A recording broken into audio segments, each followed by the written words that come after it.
இதில் ஒரு சில ஊடகங்கள் எங்கள் திராவிடா இது நாங்கள் வந்து திராவிடான்னு மாடலில் வந்து நாங்கள் இதை பண்ணிட்டோம் அதை பண்ண வெக்கப்படணும் இவங்களுக்கெல்லாம். That is the fourth estate. நம்மலாம் ஃபோர்த் எஸ்டேட்.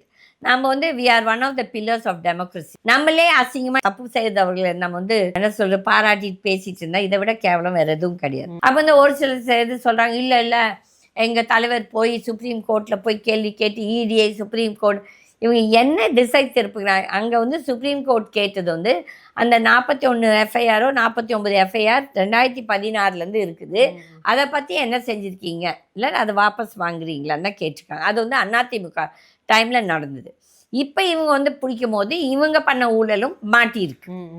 இதை வந்துட்டு இவங்கெல்லாம் வந்து பெரிய என்னமோ அவங்கெல்லாம் பெரிய நாட்டுக்கு சேவை பண்ணி ஏதோ தப்பே செய்யாத மாதிரி இவனுங்க பேசிட்டு இருக்காங்க. இதில் வந்து உதயநிதி வேற தெனவட்டா இடி இல்லை, இடி ரேடு பற்றி கவலை இல்லை, மோடி பற்றி பயம் இல்லைன்னா அப்போ எதுக்கு உங்கள் அப்பா போனார்? இவ்வளவு நாள் போகாத ஸ்டாலின் 3 வருஷம் வந்துட்டு இந்த நிதி ஆயோக்கு நீ போகாம இப்போ மட்டும் எதுக்கு ஓடின? பிஜேபி பேக்ட் ஊடகங்கள் அதிமுக பேக்ட் ஊடகங்கள் என்ன சொல்கிறாங்க, நீ வந்து வெள்ளக்கொடி எடுத்துகிட்டு போய் அங்கே சரண்டர் ஆனன்னு சொல்லி.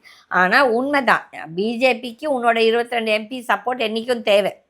ஐயல் அவங்க வந்து உன்னை ரேட் பண்ண மாதிரி உன்னை பிளாக்மெயில் பண்ணிவிட்டு அவங்க ஒரு பக்கம் அரசியல்.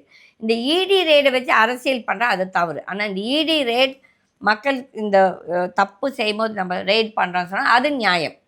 ஆனால் இந்த நியாயங்கள் யார்கிட்ட போய் பேசணுன்னா யாரோடையும் பேச முடியாது. அப்போ வந்து அது ஒரு பெரிய இஷ்யூவாக போயிட்டுருக்குது.